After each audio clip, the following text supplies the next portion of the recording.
Over the past decade, there has been as high as a 4,000% increase in children being referred to so-called gender clinics across the United States. I was one of these children. My name is Chloe Cole, and I am an 18-year-old former transgender child.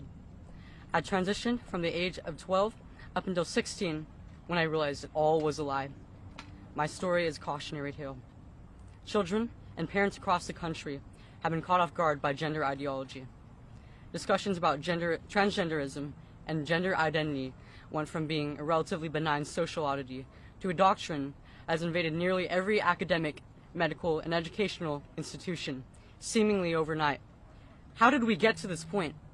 How did we get to the point where nearly every pediatric institution in the country considers it best practice to remove the healthy breast tissue of children while administering drugs typically used to chemically castrate high-risk sex offenders?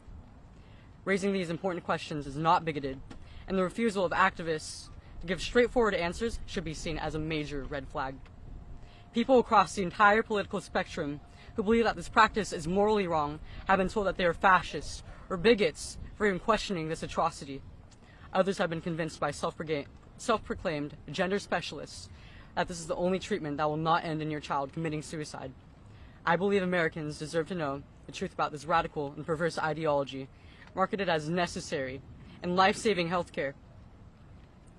I was only 12 years old when I told my parents that I was a boy. Like many parents in that situation, they didn't have a clue what to do. They were scared and desperate for answers.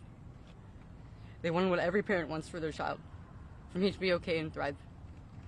At 13 years old, on the advice of so-called medical professionals, I was put on puberty-blocking medication, and only a month later, I was given my first testosterone injection.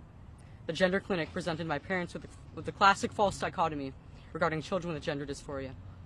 Would you rather have a dead daughter or a living son? Given these options, what loving parent wouldn't choose to transition their child? Scared for my life, my parents were prepared to sign anything the doctors asked. This was not informed consent. It was a decision forced under extreme duress. At 15, I went under the knife for a radical double mastectomy, the kind that breast cancer patients get. This was after I was sexually assaulted at school by a male student.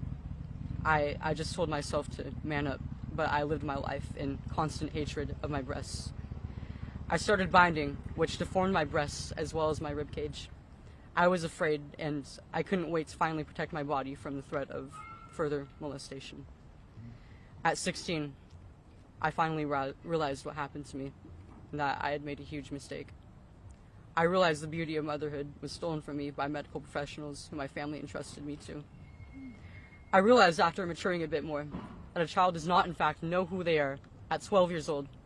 I realized that I wanted to be what I always was, and forever will be, a woman. With this realization came a series of challenges that were far worse than the transition. Somehow, I had to get myself off these drugs and tell everyone in my entire life that I was not who I said I was. My parents were shocked and felt like they failed me on every level imaginable. My friends all turned against me because I was evidence that their beliefs were a lie. I was a joke. I was a fraud. I was many years behind in development, incapable of feeding my future children, and worst of all, completely alone. Even the medical professionals who got me into this mess now have no idea what to do with me, and they refuse to help me.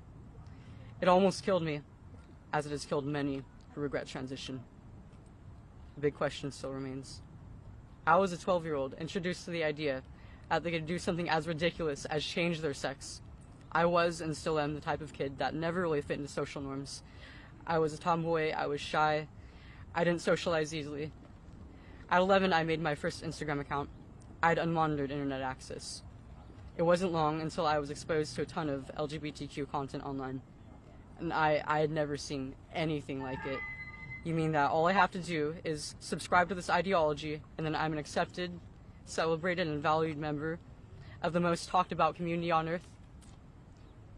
Transgender people are the most celebrated subset of this community. I saw the unbelievable amounts of praise and attention they got online, and subconsciously I yearned to have a piece of it. With every milestone In my medical transition, I was given more and more attention and celebration. It was the ultimate high.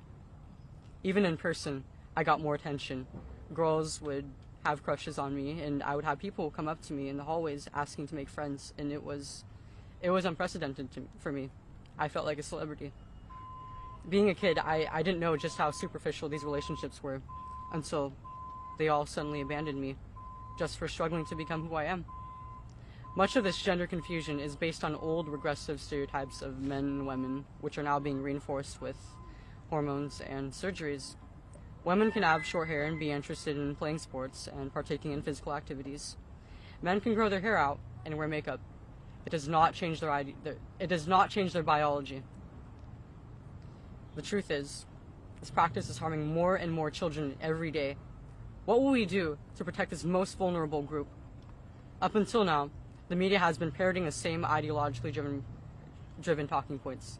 Affirm, affirm, affirm. The closest I've touched to mainstream media is a Forbes journalist who wrote a hit piece on me calling basic human biology transphobic. There are many detransitioners speaking out, and they are ignored by the institutions most responsible for the search of truth. Up until today, most politicians on the left and right have done nothing but get into Twitter fights on this issue. There is no second chance at childhood, so we must do our best as adults to guide our children to pathways that lead to healthy bodies and minds instead of depression and disfigurement. No child deserves to suffer under the knife of a gender-affirming surgeon. America's children, all children, deserve better. Thank you.